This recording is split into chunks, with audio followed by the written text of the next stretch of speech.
শ্রুতি দর্শক, আসসালামু আলাইকুম। আমন্ত্রণ জানাচ্ছি চ্যানেল আইয়ের শিওরসাল মেডিকেল বাংলাদেশ লিমিটেড আয়োজিত আজকের অনুষ্ঠান সুস্থতার পথে। দর্শক, আপনারা জানেন যে প্রতি সপ্তাহে আমরা একটি বিষয় নিয়ে আপনাদের মাঝে হাজির হই। দৈনন্দিন জীবনে আমরা কি সমস্যায় ভুগছি এমন একটি সমস্যা নিয়ে যার চিকিৎসা না করালে জটিলতা বাড়তে পারে। এরকম একটি সমস্যার লক্ষণ, কারণ, প্রতিকার এবং উন্নত চিকিৎসা ব্যবস্থা সবকিছু নিয়ে বিশদ আলোচনা করে থাকি এবং আমাদের মাঝে আলোচক হিসেবে থাকেন একজন বিশেষজ্ঞ চিকিৎসক। আজ আমাদের সুস্থতার পথে অনুষ্ঠানে আজকের পর্বে বিষয় হচ্ছে শীতে বাড়ে বাতের ব্যথা।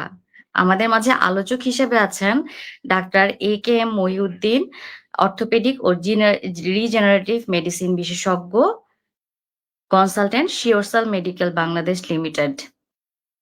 আসসালামু আলাইকুম স্যার। আজকে আমাদের অনুষ্ঠানে আপনাকে আমন্ত্রণ জানাচ্ছি। আপনাকে অসংখ্য ধন্যবাদ এবং দর্শক আমাদের সাথে যারা যুক্ত আছেন, তারা আজকের বিষয় নিয়ে আপনারা যেকোনো প্রশ্ন করতে পারেন আমাদেরকে। বিশেষজ্ঞ চিকিৎসক আছেন, সেগুলোর সমাধান বা প্রতিকার ব্যবস্থা সবকিছু নিয়ে আমরা আলোচনা করব। তো স্যার, আজকে যে বিষয় আমাদের শীতে বাড়ে বাতের ব্যথা। এই যে শীত এবং ব্যথা এই দুটোর আসলে কোনো সম্পর্ক আছে নাকি? বা সম্পর্ক থাকলে কেন এই ব্যথাগুলো বাড়ে একটু যদি বিস্তারিত বলতেন? ধন্যবাদ। আসলে শীতে কালে বাতের ব্যথা বাড়ে। তো এটার অর্থ হলো শীতে যাদের বাত আছে তাদের কিছু, কিছু কারণে ব্যথা বাড়তে পারে। কিন্তু শীতের কারণে বাত হয় না। নরমালি আমরা আগে মনে করতাম শীতকালে যে ব্যথাটা বাড়ে এটা বুঝি এক ধরনের মিথ। আসলে না, এটা একটা ফ্যাক্ট। এটা একটা সায়েন্টিফিক্যালি বিভিন্ন ধরনের পরীক্ষা-নিরীক্ষা এবং রিসার্চ করে দেখা গেছে যে কিছু, কিছু রোগী যারা বাতের অসুখে ভোগেন, শীতকালে তাদের এই বাতের প্রবলেম গুলি বেশি বেড়ে যায়। এজন্যই যে আমরা শীতে যে ব্যথাটা বাড়ে এটার কারণগুলিকে আমরা যখন রিসার্চ করা হয়েছে এবং তখন দেখা গিয়েছে যে শীতে ফিজিওলজিক্যাল কিছু কজের কারণে বাতের ব্যথা বাড়তে পারে।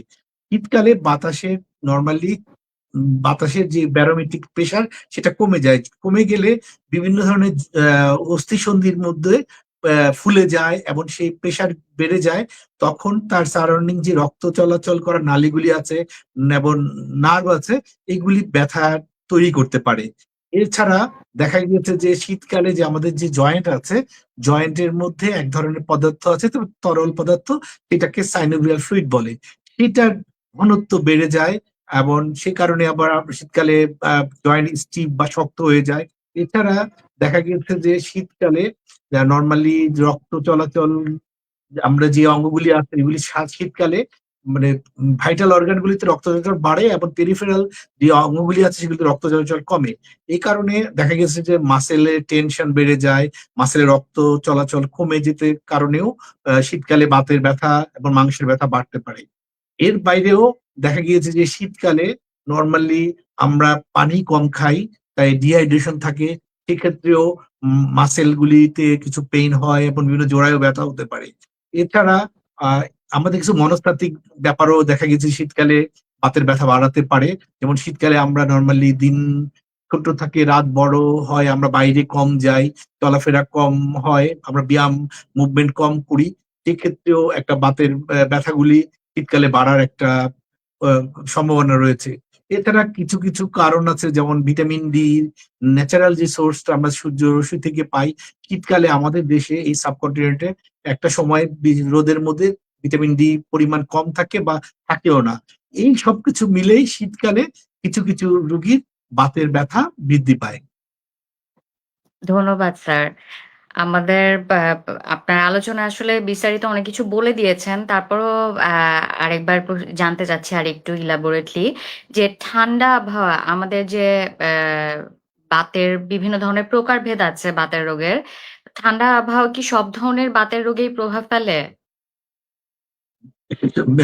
আহ, আপনার শীতকালে আমাদের যেই যারা বিভিন্ন ধরনের বাত আছে, আমাদের প্রায় 100 রকম কমনলি বাত আছে। তার মধ্যে সবচেয়ে বেশি যে ইনফ্লামেটরি বাতগুলি, যেমন রিউমাটয়েড আর্থারিটিস, স্পন্ডলোআর্থ্রোপ্যাথি, সেই ইনফ্লামেটরি বাতগুলির ব্যথা বেশি বৃদ্ধি পায়। এছাড়া অস্টিওআর্থ্রাইটিস মোস্ট কমনলি আরেকটা রোগ। সেক্ষেত্রে এই রোগে যারা ভোগেন তাদেরও শীতকালে অনেক সময় বাতের ব্যথা বাড়ে। এছাড়া কিছু রোগী আছে যারা শীতকালে, আমরা নরমালি আগে জানতাম যে খাবারের যেমন গেঁটে বাত বা গাউট, শীতকালে কিছু শাকসবজি বেশি পাওয়া যায়। এগুলি সবজিগুলি খেলে, পিউরিন কন্টেনিং ফুড খেলে দেখা গেছে যে বাতের ব্যথা বাড়ে। বাট বর্তমানে আসলে বা মানে গেঁটে বাত বা গাউটের ব্যথার সাথে অতটা খাবারের মাধ্যমে পিউরিন কন্টেনিং ভেজিটেবল বা শাকসবজি শীতকালীন সেগুলির খুব রিলেশন বেশি না। বরঞ্চ যাদের গাউটের বাত আছে তারা যদি মাছ মাংস এমন বিভিন্ন ধরনের বিন আছে ওগুলি অ্যাভয়েড করে তাহলে শীতকালে বাতের ব্যথাটা কম হয়। ধন্যবাদ স্যার। আপনি অলরেডি বলে দিয়েছেন যে আসলে কোন জয়েন্টে ব্যথা বাড়ে। তারপরও আমি আবারও বলছি যে হাঁটু, কোমর বা ঘাড়ে ব্যথা যে অভিযোগগুলা রোগীরা করে থাকে, যে সমস্যাগুলো নিয়ে আসে, এর মধ্যে শীতকালে আসলে কোন জয়েন্টে ব্যথা বেশি বাড়ে? আপনার রোগীদের মধ্যে প্রাত্যহিক যে প্র্যাকটিস গুলো করেন, কোন ধরনের রোগী বেশি পেয়ে থাকেন? আসলে বাতের ব্যথার প্রকারভেদের উপর ডিপেন্ড করে কোন জয়েন্টে বেশি ইনভলভ হয় তার উপর ডিপেন্ড করে ওই শীতকালে এই জয়েন্ট গুলি ব্যথা বেড়ে যেতে পারে। নরমালি যে রিমোটয়েড আর্থ্রাইটিস বা সেরোনেগের আর্থ্রাইটিস, যারা হাত পায়ে বিভিন্ন ধরনের বাতের সমস্যা ভোগেন, এই জয়েন্ট গুলি শীতকালে বেশি প্রদাহ তৈরি করে এবং ব্যথার উপসর্গ তৈরি করতে পারে। এছাড়া অস্টিওআর্থ্রাইটিস যেগুলি সবচেয়ে বেশি কমনলি হয় হাঁটুতে, শীতকালে কিছু রোগীর হাঁটুতে যে অস্টিওআর্থ্রাইটিস সেই ব্যথাটাও বাড়তে পারে। এছাড়া শীতকালে কোমর ব্যথা, ঘাড়ে ব্যথা, গোড়ালিতে ব্যথা, এই জিনিসগুলিতেও বাতের ব্যথার যারা ভোগেন তাদের ব্যথা বাড়তে পারে। ধন্যবাদ। স্যার, এতক্ষণ আমরা আ বিভিন্ন জয়েন্টের ব্যথা নিয়ে শুনলাম। আপনি যদি এখন স্যার মাংসপেশির ব্যথা আসলে শীতে বাড়ে কিনা এ বিষয়ে কিছু বলতেন। আসলে মাংসপেশির ব্যথা শীতকালে বাড়ে। এটার মেইন কারণটা হলো, একটা হলো যে শীতকালে যেহেতু আমরা পানি কম খাই, চলাফেরা নড়াচড়া কম করি, ব্যায়াম কম করি, সেক্ষেত্রে মাসেল গুলি শক্ত হয়ে যায় বা স্পাজম হয় এবং মাসেলের টেনশন বৃদ্ধি পায়। ইভেন শীতকালে হয়তো কিছু ধরনের সাপ্লিমেন্ট আছে যেমন ভিটামিন ডি ডেফিসিয়েন্সি বা ক্যালসিয়াম, ম্যাগনেসিয়াম, এগুলি যদি আমাদের অ্যাডুকেট শরীরে না থাকে সেক্ষেত্রে মাসেলে মধ্যেও ব্যথা হতে পারে। এছাড়া যেসব মাসেলগুলিতে শীতকালে রক্ত চলাচল কমে যায় সেখান থেকেও মাসেলে পেইন হতে পারে। ধন্যবাদ।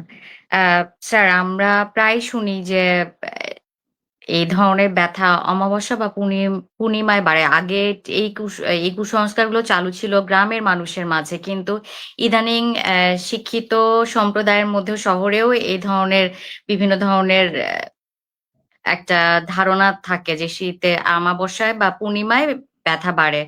এটার কি আসলে কোনো ভিত্তি আছে স্যার? আসলে এটা আমরা ছোটবেলা থেকেই শুনে আসছি যে শীতকালে যেমন ব্যথা বাড়ে, সেটা আমরা সায়েন্টিফিক্যালি একটা স্টাডি হয়েছে এবং এটা প্রুভেন যে শীতকালে ব্যথা বাড়তে পারে। কিন্তু অমাবস্যা পূর্ণিমার সাথে আসলে ব্যথার কোনো সম্পর্ক নাই। দেখা গিয়েছে যে এ নিয়ে অনেক রিসার্চ হয়েছে। রিসেন্টলি ক্যালিফোর্নিয়া ইউনিভার্সিটি তারা একটা রিসার্চ করেছে যে অমাবস্যা পূর্ণিমাতে আসলে ব্যথা বাড়ে কিনা। অমাবস্যা মানে আমরা মুন বা অর্ধেক চাঁদ এবং পূর্ণিমা মানে ফুল মুন। এটার সাথে একটা গ্র্যাভিটির একটা সম্পর্ক আছে। বাট এই এর সাথে আমাদের যেটা লাস্ট রিসার্চে বলা হয়েছে এর সাথে কোনো ব্যথার সম্পর্ক নাই। বাট অনেক সময় স্পিরিচুয়াল বা কালচারাল একটা মিথ হিসাবে আমাদের সমাজে চালু আছে। ধন্যবাদ। স্যার, শীতে ব্যথা কমাতে রোগীরা তো মানে প্রায় প্রতি ঘরে এ ধরনের রোগী পাওয়া যায় যে শীতে ব্যথা বেড়েছে। ঘরে বসে তারা কি ধরনের চিকিৎসা নিতে পারে বা কি ধরনের পরামর্শ আপনারা দিয়ে থাকেন যে ঘরে ব্যথা কমাতে এগুলো করলে ভালো অনুভব করবে? আসলে আমাদের হলো যে আমরা শীতে যাদের ব্যথা বাড়ে বা যেসব রোগীরা বাতের ব্যথায় ভুগছেন তারা শীত আসার আগে নিজেকে প্রিপারেট করবেন যে শীতের যেই প্রবলেম গুলি হয় এগুলি তো আপনাকে বলেছি বিভিন্ন ধরনের ফিজিওলজিক্যাল কারণেও ব্যথা বাড়ে। তো সেই ক্ষেত্রে রোগীরা যারা বাতের ব্যথায় শীতে ভোগেন বেশি, তারা শীতের শুরুতে বা শীত শুরু হলে তারা লেয়ার কাপড় পরবেন, গরম নিজেকে উষ্ণ রাখবেন। নরমালি আমরা বলি যে আপনি ১ বা ২ লেয়ারের কাপড় পরবেন এবং পেরিফেরাল যেই অঙ্গগুলি আছে যেমন হাত পা এগুলিতে মোজা পরবেন। এর সাথে আপনি প্রতিদিন আ বাসার মধ্যে কিছু স্ট্রেচিং করবেন, হালকা ব্যায়াম করবেন, একটু হাঁটাচলা করবেন, সাইকেলিং করতে পারেন, স্ট্রেচিং করবেন। এর সাথে আমরা বলি যে আপনি নরমালি শীতকালে আমরা পানি কম খাই। ডিহাইড্রেশন একটা ব্যথা বাড়ানোর একটা কারণ। সেক্ষেত্রে আপনি একটা নির্দিষ্ট পরিমাণে পানি অবশ্যই খাবেন। এর সাথে আপনি কিছু সাপ্লিমেন্ট যেগুলি আছে যেমন ক্যালসিয়াম, ভিটামিন ডি এগুলি খাবেন। তাহলে আপনি শীতকালের যে বাতের অ্যাটাক গুলি সেগুলি থেকে নিজেকে সুরক্ষা দিতে পারবেন। ধন্যবাদ স্যার। শীতে আসলে বাসায় অনেকেই এই মানে গরম সেক এটা শুধু শীতকাল না আসলে সারা বছরই অনেকে গরম সেক নিয়ে থাকে। আসলে গরম সেকের কি কোনো ভূমিকা রাখে এই ব্যথা কমাতে? বা কখন গরম সেক নিতে পারবে বা কোন রোগে আসলে গরম সেক নেয়া যায় না এরকম কোনো আ আপনার রোগীদের মাঝে এই জিনিসগুলো কখন বেশি দেখেন বা কখন এই রোগ কোন সিজনে এই রোগগুলা কম আসে যদি বিস্তারিত বলতেন স্যার? আসলে আমরা শীতকালে উম রোগীদেরকে যেই ব্যাপারটাকে ইম্পোর্টেন্ট দেই যে রোগীরা নিজেদেরকে যে সবসময় যে শীতকালে তাদের ব্যথা হবে তা না। কিন্তু ব্যথা হলে গরম সেক একটা ভালো অপশন। সে যে জায়গাগুলিতে বা যে মাসল বা জয়েন্টে তার ব্যথা হচ্ছে সেখানে সে গরম সেক দিবে। তো গরম সেকের ব্যাপারে কিছু নিয়ম আছে যে আমরা বলি যে আপনি গরম সেক ২ রকম ভাবে দেওয়া যায়। একটা হলো ড্রাই হিট, একটা ময়েস্ট হিট। যেমন হিটিং প্যাড দিয়ে যারা গরম সেক দেন, সেক্ষেত্রে যেই জায়গাটাতে উনি সেক দিবেন সেই জায়গাটাতে হিটিং প্যাড ইউজ করলে একটা কাপড় উপরে দিয়ে তারপরে ওখানে হিটিং প্যাড দিয়ে ড্রাই হিটটা দেওয়াটা বেটার। আর যদি ময়েস্ট হিট ইউজ করে সেক্ষেত্রে টাওয়াল বা অন্য কাপড় ভিজিয়ে উনি সেক নিতে পারবেন। ময়েস্ট হিট মোর পেনিট্রেট করে এবং জয়েন্টের ভিতর পর্যন্ত যায় বা মাসেলের ডিপে যেতে পারে সেক্ষেত্রে ময়াসিসটা বেশি কার্যকরী। আর এই ব্যাপারে যে জিনিসটা ইম্পর্টেন্ট আমরা একটা বলি যে কতক্ষণ গরম সেক দিবেন সেটার জন্য একটা রুল আছে 20-20 রুলস। যেমন আপনি ২০ মিনিট সেক দিবেন, ২০ মিনিট গ্যাপ দিবেন, তারপর আবার ২০ মিনিট নিতে পারবেন। এইভাবে আপনি দিনে ২, ৩, ৪ বার গরম সেক নিতে পারবেন। এছাড়া আপনি গরম পানি দিয়ে গোসল করলে আপনার শরীরে আপনার বাতের যে সমস্যা হয় শীতকালে সেগুলি কম হবে। এছাড়া একটা আধুনিক কনসেপ্টও আছে। যারা দীর্ঘদিন বাতের ব্যথায় ভুগছেন তারা অনেক সময় ইপসম সল্ট কুসুম গরম পানিতে দিয়ে যদি বাত নেন তাহলে ক্ষেত্রেও তারা আর্থ্রাইটিস এর রোগীরা আপনার এই গরম সেকের বদলে গরম পানি এবং ইপসম সল্ট দিয়ে বাত নিলেও উপকৃত হবেন। আর ধন্যবাদ। হ্যাঁ, জি স্যার কিছু বলেন। ব্যাপার আছে যে সবাইকে আমরা গরম সেক দিতে না করি কারণ কিছু রোগী আছে যাদের বিভিন্ন জয়েন্টে বা পেরিফেরাল পার্টে যেমন হাত বা পায়ে রক্ত চলাচল কমে যায় কিংবা দেখা গিয়েছে যে তার নার্ভ গুলিতে নিউরোপ্যাথি আছে বা নার্ভের সমস্যা আছে কিংবা পায়ে যেমন হাতে কোনো জায়গায় উন্ড বা ঘাও আছে সেই জায়গাগুলিতে গরম সেক দেওয়া ঠিক হবে না। ধন্যবাদ স্যার। আচ্ছা শীতকালে গরম সেক নিয়ে আমরা কথা বলছিলাম যে শীতকালে যারা বাতের ব্যথায় ভুগে বাসায় তারা কোন ধরনের ব্যায়ামগুলো আপনারা পরামর্শ দিয়ে থাকেন? বা রোগীরা কি ধরনের ব্যায়াম করলে তারা আরাম অনুভব করবে? আসলে শীতকালে আমরা তো এমনি সবাই কম ব্যায়াম করি, হাঁটাচলা করি এবং আমাদের চলাফেরা একটু রেস্ট্রিক্ট হয়ে যায়। সেক্ষেত্রে যাদের বাতের সমস্যা আছে তারা শীতকালে আরো চলাফেরা কম করে। তো সেক্ষেত্রে আমরা মনে করি যারা বাতের সমস্যা শীতকালে বেশি বেড়ে যায় তারা নিয়মিত হাঁটাচলা অ্যারোবিক এক্সারসাইজ যেমন আপনি হাঁটাচলা করবেন, ঘরের ভিতরেই করতে পারবেন। বিভিন্ন ধরনের স্ট্রেচিং আছে সেগুলি করবেন। এছাড়া আপনি বাসার ভিতরে সাইক্লিং করতে পারেন। এছাড়া এখন নতুন অনেকগুলি কনসেপ্ট আছে যেমন আপনি যদি চাইনিজ এক ধরনের একটা ব্যায়াম আছে যেমন তাই চাই এটাও গুড অপশন বাতের রোগীদের জন্য এবং শীতকালে যাদের বাতের ব্যথা বাড়ে তারা এই ব্যায়ামগুলি খুব অল্প সময়ে দিনে ২ সেশনে ১৫-২০ মিনিট করে করলে তাদের এই শীতকালে এই সমস্যাগুলি কম হবে। ধন্যবাদ স্যার। আ আরেকটি সাধারণ প্রশ্ন যেটা রোগীরা করে থাকেন যে, কিছু রোগী কমপ্লেইন করে যে, "এই খাবারে আমার ব্যথা বাড়ে, এই খাবার খেলে আমি একটু আরাম পাই।" আসলে কি শীতে খাদ্যাভ্যাসের সাথে এই ব্যথার কোনো সম্পর্ক আছে? ধন্যবাদ। আসলে সব খাবারের সাথেই আমাদের শরীরের বিভিন্ন রোগ যত রোগ আছে সবকিছুর সাথেই খাবারের একটা সম্পর্ক রয়েছে। আর শীতকালে যে খাবারগুলি খেলে ব্যথা বাড়তে পারে তার মধ্যে আমরা মনে করি যে ইনফ্লামেশন বাড়ায়, যেমন সুগার, প্রসেসড ফুড। আপনি যদি বেশি খান, কিংবা ওই যে বলেছি আপনাকে যে কিছু গাউট জাতীয় বাত আছে, যেমন ইউরিক অ্যাসিড বাড়ায়, সেই খাবারগুলি যদি বেশি খান সেক্ষেত্রে আপনার শীতকালে ব্যথা বাড়তে পারে। বাট শীতকালে আবার কিছু খাবার আছে যে আপনি যদি বেশি খান তাহলে আপনার বাতের ব্যথাটা বাড়বে না। যেমন ওমেগা 3 কন্টেনিং খাবার, যেমন বিভিন্ন ধরনের সামুদ্রিক মাছ, বিভিন্ন ধরনের পনির, এগুলির মধ্যে ওমেগা 3 আছে। তারপরে কিছু খাবার আছে যেখানে আপনার অ্যান্টিঅক্সিডেন্ট আছে, সবুজ শাকসবজি, ফলমূল, এগুলি শীতকালে খেলে আপনার বাতের ব্যথাটা কম থাকবে। ইভেন আপনি শীতকালে যদি আপনি গ্রিন টি খান, সেই খাবারগুলিতে আপনার প্রদাহ কমাবে, এবং আপনি খাবারের মাধ্যমেও সুষম খাবার যদি আপনি গ্রহণ করেন সেক্ষেত্রে বাতের অ্যাটাকটা থেকে আপনাকে রক্ষা করতে পারবেন। ধন্যবাদ। স্যার, আপনি অলরেডি বলেছেন যে কোন খাবার খেলে আসলে ব্যথা বাড়ে আর কোনটা খেলে ব্যথা কমাতে কার্যকর ভূমিকা রাখে। অ্যা অ্যা পরিষ্কারভাবে যদি আরেকবার বলতেন যে এই খাবারগুলো এড়িয়ে চললে শীতকালে আসলে আরাম অনুভব করবে বা বাতের ব্যথায় যারা ভুগছে তারা সারা বছর ভালো থাকতে পারে। এই খাবারগুলো এড়িয়ে চললে। আপনি যদি শীতকালে আপনার খাবারের কারণে ব্যথা বাড়ে, সেক্ষেত্রে আমরা দেখেছি যারা বেশি পরিমাণে সুগার খায় বা প্রসেস ফুড খায়, ভাজা পোড়া খায়, তাদের শীতকালে কোনো বাতের, যাদের প্রদাহজনিত বাতে ভুগেন তাদের ব্যথা বাড়ে।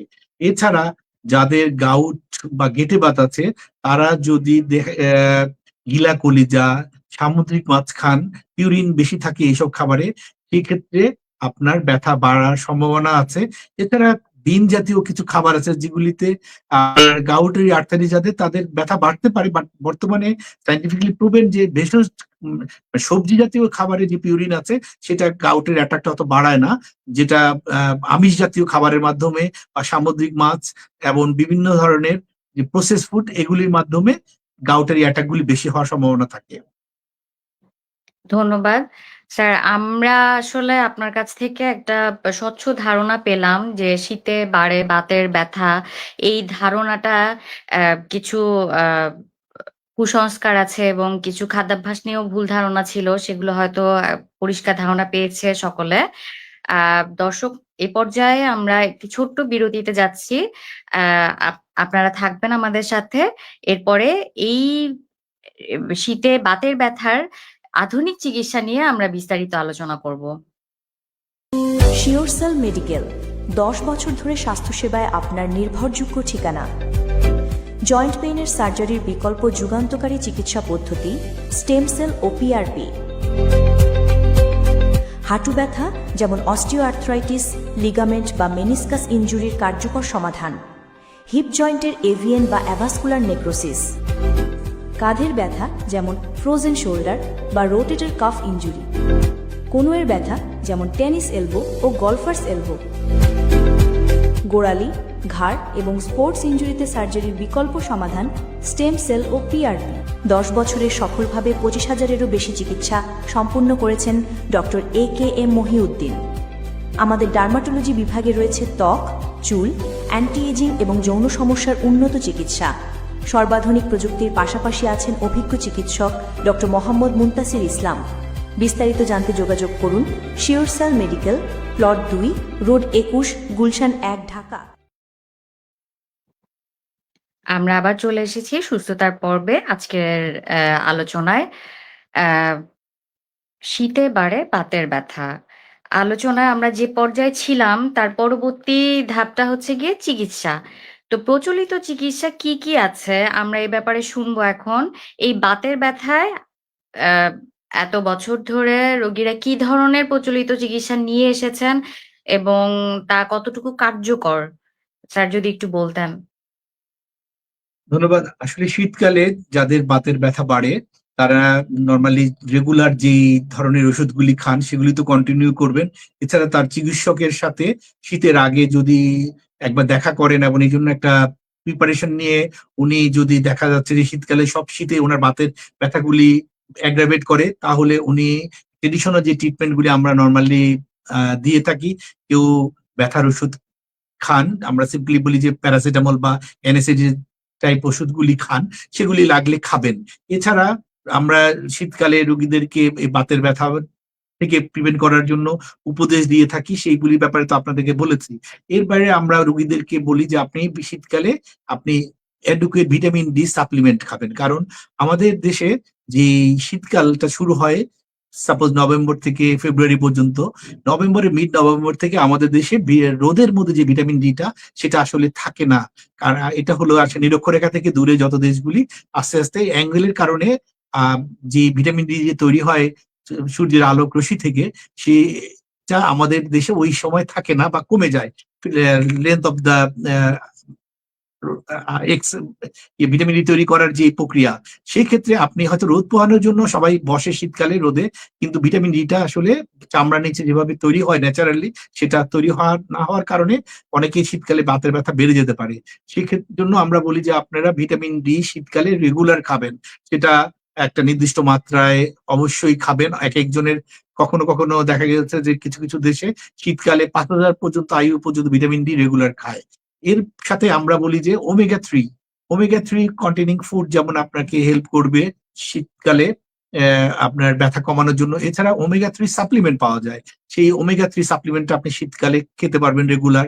এছাড়া আপনার ম্যাগনেসিয়াম শীতকালে মাসেলের জন্য এবং খুব উপকারী। এছাড়া আপনি ভিটামিন সাথে সাথে ক্যালসিয়াম, এটাও আপনার শীতকালে অনেক রোগীর জন্য ক্যালসিয়াম দরকার হয়, আপনি তার ক্যালসিয়াম খাবেন। এর বাইরে আমরা রোগীদেরকে যদি দেখা যাচ্ছে যে সে রিউমাটয়েড আর্থ্রাইটিস বা কোনো ইনফ্লামেটরি আর্থ্রাইটিস থাকেন, এই ওষুধগুলি তারা অনেক সময় মিস করে বা রেগুলারলি খায় না। এগুলো রেগুলারলি মেনটেন করা, যেমন ডিএমআরডি টাইপ ওষুধগুলি, সেগুলি তার ডক্টরের সাথে শীতের আগে দেখা করে এগুলি কখনো বাড়াতে হলে সেগুলি বাড়িয়ে নিতে পারেন। এর বাইরে আপনারা শীতের কালে যে ওষুধের সাথে সাথে আপনার নিয়মিত ব্যায়াম এবং যদি আপনার পানির পরিমাণ হাইড্রেশনটা মেনটেন করেন, তাহলে শীতকালে আপনার এই শীতজনিত যে ব্যথাগুলি সেগুলি থেকে পরিত্রাণ পাবেন। ধন্যবাদ। সুধী দর্শক, আমরা এতক্ষণ ধরে শীতে যে বাতের ব্যথা তার প্রচলিত চিকিৎসা পদ্ধতি সম্পর্কে শুনলাম। আমরা অনেকেই জানি যে আজকে আমাদের মাঝে আলোচক হিসেবে আছেন যিনি ডাক্তার এ.কে.এম. মহিউদ্দিন। উনি দীর্ঘ ১ দশকের উপরে রিজেনারেটিভ মেডিসিন নিয়ে কাজ করছেন, গবেষণা করছেন এবং ২৫,০০০-এরও বেশি রোগীকে চিকিৎসা দিয়েছেন। এই চিকিৎসা পদ্ধতি সম্পর্কে উনার কাছ থেকে আমরা মনে হয় একটি সুন্দর আজকে গাইডলাইন পেতে পারি এবং রিজেনারেটিভ মেডিসিন এর মধ্যে আছে স্টেম সেল থেরাপি বা পিআরপি। এই বিষয়গুলোর সাথে আমরা অনেকে পরিচিত নই, অনেকে পরিচিত আছি। স্যার যদি আজকে বলতেন যে বাতের ব্যথায় নতুন কোনো সমাধান এনেছে কিনা এই রিজেনারেটিভ মেডিসিন, অর্থাৎ স্টেম সেল থেরাপি বা পিআরপি? ধন্যবাদ। আসলে আমরা বাতের ব্যথার যে অনেক রকম বাত আছে, তো আমরা নরমালি বিভিন্ন ধরনের বাতের বিভিন্ন ধরনের চিকিৎসা আছে। তবে আমাদের কাছে মনে হয়েছে যেটা যে গত ১০ বছর ধরে আমি এই রিজেনারেটিভ মেডিসিনের প্র্যাকটিস করছি। সেক্ষেত্রে আমি দেখেছি যে অস্টিওআর্থ্রাইটিসের রোগীরা যারা আপনার শীতকালে তাদের অসুবিধা বেশি হয়, তাদেরকে আমরা ট্রেডিশনাল যে ট্রিটমেন্ট, কেউ ব্যথার ওষুধ খায়, কেউ স্টেরয়েড নেয়, এগুলি আসলে অনেক পার্শ্ব প্রতিক্রিয়া রয়েছে বা সবসময় খাওয়া যায় না। রোগীরাও অনেক সময় কিডনিতে প্রবলেম থাকে, লিভারের প্রবলেম থাকে, হার্টের প্রবলেম থাকে, তারা ব্যথার ওষুধ খাওয়াটা তাদের ডক্টররা সাজেস্টও করে না। আর স্টেরয়েড দীর্ঘদিন ব্যবহার করা যায় না। সেই ক্ষেত্রে যারা বাতের ব্যথায় ভুগছেন বা অস্টিওআর্থ্রাইটিসে ভুগছেন বিভিন্ন জয়েন্টে, সেক্ষেত্রে পিআরপি বলে যে রিজেনারেটিভ ট্রিটমেন্ট আছে বা স্টেম সেল, এগুলি শীতের সময় আপনাকে অনেক হেল্প করতে পারে। আপনি যদি শীতের শুরুতে যদি আপনার জয়েন্টের মধ্যে একটা টপ আপ পিআরপি বা রেগুলার যদি আপনি এই চিকিৎসা নিয়ে থাকেন, তা বছরে একবার করে একটা যে জয়েন্টে আপনার অস্টিওআর্থ্রাইটিস বা আপনার ব্যথা বেশি হয় সেখানে পিআরপি নিলে দেখা গেছে যে শীতকালে তারা ব্যথা কম অনুভব করে এবং তারা ভালো থাকে। কারণ পিআরপি একটা রিজেনারেটিভ প্রসেস, সেটা হলো জয়েন্টের পুনর্গঠনে এবং কার্টিলেজ থিকনেস বাড়াতে হেল্প করে। এছাড়া পিআরপি ইটসেলফ সাইনোভিয়াল ফ্লুইডের যে ঘনত্বটা বেড়ে যায় সেটাও একটা স্টিফনেস তৈরি করে জয়েন্টের, সেটার ঘনত্বটা ঠিক করে এবং সাইনোভিয়ামকে হেলদি করে এবং জয়েন্টের ভিতরে ফ্লুইডের যেই চলাচল নড়াচড়ার জন্য যেই এনভায়রনমেন্ট সেটাকে অনেক হেলদি করে। এবং স্টেম সেলও একটা গুড অপশন এই এই ধরনের রোগীদের জন্য।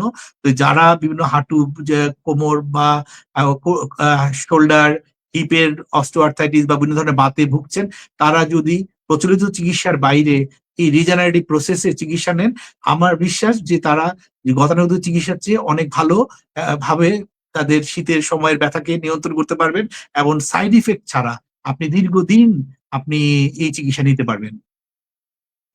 ধন্যবাদ স্যার। শুধু দর্শক, পিআরপি সম্পর্কে, stem cell therapy, regenerative medicine সম্পর্কে আসলে বিশদ যে চিকিৎসা ব্যবস্থা আছে সে সম্পর্কে ডাক্তার মহিউদ্দিন অলরেডি বলে দিয়েছেন আমাদেরকে। তারপরও আরেকটু জিজ্ঞেস করি যে আমাদের এই পিআরপি অনেকে তো একটা সেশনেই হয়তো আপনি বলেছেন যে এক সেশনে হয়ে যায় চিকিৎসা। যদি তাদের কয়েকটা সেশন নিতে হয়, কতদিন অন্তর একেকটা সেশন আপনারা দিয়ে থাকেন? বা এই রোগে এই পিআরপি বা স্টেম সেল থেরাপি নিতে গেলে তাদের যে প্রচলিত চিকিৎসার চেয়ে খরচ বেড়ে যায় কিনা বা কেমন খরচ পড়ে?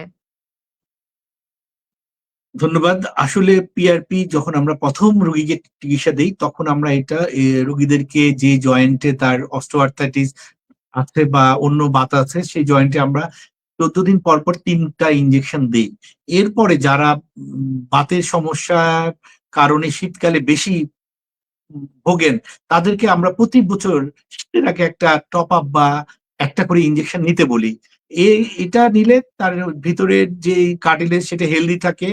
ন্যাচারালি যে ডিজেনারেশন হয় প্রতি বছরে একটা জয়েন্টে যখন অস্টিওআর্থ্রাইটিস ডেভেলপ করে কার্টিলেজ থিকনেস ৫% করে কমতে থাকে। কিন্তু যদি পিআরপি বা স্টেম সেল নেওয়া থাকে সেক্ষেত্রে দেখা গেছে যে সেটা প্রায় ১% এ নিয়ে আসা যায়। সেই ক্ষেত্রে জয়েন্টের ইনফ্লামেশন কমে যায় এবং জয়েন্টের হেলদি সাইনোভিয়াম তৈরি হয়। জয়েন্টে রক্ত চলাচল বাড়ে এবং সেই রেগুলার যে পেইন কিলার খাওয়া বা অন্যান্য যেই অসুবিধাগুলি বড় আকারের হলে বড়, বড় সার্জারি করতে হয়, সেক্ষেত্রে সার্জারিও এভয়েড করা যায়। আর এই পিআরপি বা স্টেম সেল এটা আসলে পেশেন্টের কন্ডিশনের উপর ডিপেন্ড করে আমরা ডিসাইড করি। সেক্ষেত্রে অনেক সময় রোগীরা দীর্ঘদিন বিভিন্ন ধরনের ব্যথার ওষুধ খায়, সাপ্লিমেন্ট খায়। সেক্ষেত্রে দেখা গিয়েছে যে খুব বেশি খরচ না। যে আপনি যদি সার্জারির চেয়ে অনেক কম খরচে আপনি অ্যাডভান্স অস্টিওআর্থ্রাইটিস পেশেন্টের স্টেম সেলের আপনি চিকিৎসা নিতে পারবেন। এছাড়া পিআরপিও আপনি যে পরিমাণে ট্রেডিশনালি যে হাইলোনিক অ্যাসিড বা ব্যথার যে ওষুধ বা সাপ্লিমেন্ট ওগুলি যদি আপনি বছরের পর বছর খাচ্ছেন সেই হিসাব করলে পিআরপির খরচ খুব একটা বেশি না। ধন্যবাদ। আম আমরা এতক্ষণ কিন্তু স্টেম রিজেনারেটিভ মেডিসিন সম্পর্কে যে ধারণা পেয়েছি তা কিন্তু যারা শীতে বাতের ব্যথায় ভুগেন তাদের জন্য কিন্তু এর চেয়ে বেশি আর জানার প্রয়োজন নেই। তারপরেও যদি জানার থাকে তাহলে প্রশ্ন করতে পারেন আমাদের কমেন্ট সেকশনে। স্যার, শীতে বাতের ব্যথা যাদের বাড়ে তারা আসলে কোন লক্ষণ দেখলে চিকিৎসকের শরণাপন্ন হবেন বা বিশেষজ্ঞ চিকিৎসকের কাছে যাবেন? আসলে যারা বা বিভিন্ন ধরনের বাতের ব্যথায় ভুগেন এবং শীতকালে সেগুলি অ্যাগ্রাভেট করে বা দেখা গিয়েছে যে আসলে যে প্রতি বছর যেভাবে শীতে নিজেকে তৈরি করেন শীতের আগে সেইভাবে নিয়ম মানার পর এবং স্বাভাবিক ব্যায়াম বা ইয়ে করার পরেও তার ব্যথাগুলি বেড়ে যাচ্ছে, সেক্ষেত্রে যদি দেখে যে জয়েন্টটা ফুলে গিয়েছে এবং তীব্র ব্যথা হচ্ছে, জয়েন্টটা লাল হয়ে গিয়েছে কিংবা নড়াচড়া করা অনেক কষ্ট হচ্ছে বা যেই ওষুধগুলি খাচ্ছেন সেগুলিতে তার ব্যথা কমছে না, তখনই সে অবশ্যই তার নির্দিষ্ট যেই চিকিৎসক আছেন সেই চিকিৎসকের শরণাপন্ন হবেন এবং উনি পরবর্তী চিকিৎসাটা যে পরিবর্তন করতে হবে কিংবা ওষুধের মাত্রা বাড়াতে হবে কিনা বা তার জীবনযাত্রায় খাদ্যাভ্যাসে কোনো পরিবর্তন করতে হবে কিনা সেটার ব্যাপারে উনি সাজেশন দিবেন। ধন্যবাদ স্যার। আমরা মনে হয় এই শীতে বাতের ব্যথা সম্পর্কে এই লক্ষণ, প্রতিকার এবং চিকিৎসার প্রচলিত পদ্ধতি এবং আধুনিক পদ্ধতি সম্পর্কে যা ধারণা পেয়েছি তাতে মনে হয় দর্শকদের বেশ উপকার হবে। অ্যা শীতে যারা বাতের ব্যথায় ভোগেন এমন কোনো পরিবার নেই হয়তো বাংলাদেশে যেখানে বাতের ব্যথার রোগী নাই। শীতে বাতের ব্যথায় যারা ভুগেন তাদের জন্য আপনার শেষ পরামর্শ কি হবে স্যার? যে এই পরামর্শগুলো ফলো করলে তারা শীতকালে আরামে থাকবেন? ধন্যবাদ। আসলে শীতকালে আমরা রোগীদেরকে বলি যে আপনার যে বাতের কিছু বাত আছে কখনোই ভালো হবে না, নিয়ন্ত্রণে রাখতে হয়। শীতকালে সেগুলি যদি বাড়ে সেজন্য আপনি নিজের খাদ্যাভ্যাস একটা মেনে চলতে হবে, নিয়মিত ব্যায়াম করতে হবে। এছাড়া ওষুধের বাইরে আপনার কিছু আমাদের ন্যাচারাল ট্রিটমেন্ট আছে। যেমন আমরা শীতকালে বলি যে আপনি ওমেগা 3 কন্টেইনিং খাবার, অ্যান্টিঅক্সিডেন্ট যুক্ত খাবারগুলি বেশি খাবেন, গ্রিন টি খাবেন। এছাড়া হলুদের মধ্যে এক ধরনের প্রদাহ কমানো, ব্যথা কমানোর উপাদান আছে কার্কুমিন। তাই হলুদ খেয়ে একটা বিশেষ প্রিপারেশন আছে। সেইভাবেই আপনি কার্কুমিন জাতীয় ওষুধ থেকেও আপনার শীতের ব্যথা কমাতে পারবেন। এছাড়া আদা, রসুন এই ধরনের ভেষজ খাবারগুলিতেও আপনার শীতকালীন এবং দীর্ঘমেয়াদী যে বাতের ব্যথা যারা ভোগেন তাদের উপকার হবে। এবং আপনি আপনার বাতের ব্যথাটাকে আপনি শীতকালে যেন বেশি ভুগতে না হয় সেজন্য আপনি শীতের শুরু থেকে এবং শীত শেষ হওয়া পর্যন্ত আপনি একটা টাইমিং ঠিক করে নিবেন যে আপনি প্রতিদিন এতক্ষণ একটু হালকা ব্যায়াম করবেন এবং সাইক্লিং বা স্ট্রেচিং এবং হাঁটাচলা একটা নিয়মের মধ্যে করবেন। কিছু খাবার আছে যে আপনি এগুলি অ্যাভয়েড করার জন্য বলা হয়েছে, সেগুলি অ্যাভয়েড করবেন। আর সবচেয়ে বড় জিনিস হলো যে আপনি আপনার দৈনন্দিন জীবনযাত্রায় সুষম খাবার খাবেন এবং সবচেয়ে যেটা আপনাকে খেয়াল রাখতে হবে যে পানির যেন আপনার হাইড্রেশনটা যেন মেইনটেইন হয় এবং আপনি একটা নির্দিষ্ট মাত্রায় পানি যেন খান। তাহলেই আপনি শীতকালে বাতের ব্যথাগুলি থেকে নিজেকে পরিত্রাণ রাখতে পারবেন। ধন্যবাদ স্যার। আপনাকে আজকের পর্বে যে বিষয় নিয়ে আলোচনা করলেন যে শীতে বাড়ে বাতের ব্যথা, এর চেয়ে স্বচ্ছ ধারণা মনে হয় আর দেয়া সম্ভব নয়। আপনাকে অসংখ্য ধন্যবাদ আজকের পর্বে।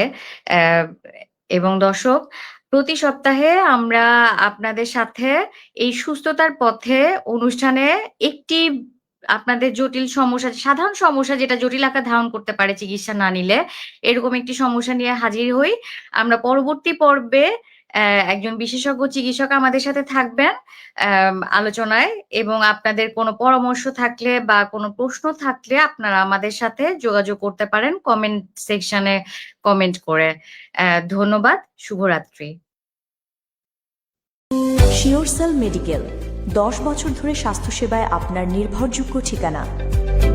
জয়েন্ট পেইনের সার্জারির বিকল্প যুগান্তকারী চিকিৎসা পদ্ধতি স্টেম সেল ও পিআরপি। হাঁটু ব্যথা যেমন অস্টিওআর্থ্রাইটিস, লিগামেন্ট বা মেনিসকাস ইনজুরির কার্যকর সমাধান। হিপ জয়েন্টের এভিএন বা অ্যাভাসকুলার নেক্রোসিস। কাঁধের ব্যথা যেমন ফ্রোজেন শোল্ডার বা রোটেটর কাফ ইনজুরি। কনুয়ের ব্যথা যেমন টেনিস এলবো ও গলফার্স এলবো। গোড়ালি, ঘাড় এবং স্পোর্টস ইনজুরিতে সার্জারির বিকল্প সমাধান স্টেম সেল ও পিআরপি। 10 বছরে সফলভাবে 25,000-এরও বেশি চিকিৎসা সম্পূর্ণ করেছেন ডক্টর AKM মহিউদ্দিন। আমাদের ডার্মাটোলজি বিভাগে রয়েছে ত্বক, চুল, অ্যান্টি এজিং এবং যৌন সমস্যার উন্নত চিকিৎসা। সর্বাধুনিক প্রযুক্তির পাশাপাশি আছেন অভিজ্ঞ চিকিৎসক ডক্টর মোহাম্মদ মুনতাসির ইসলাম। বিস্তারিত জানতে যোগাযোগ করুন SureCell medical, plot 2, road 21, Gulshan 1, Dhaka.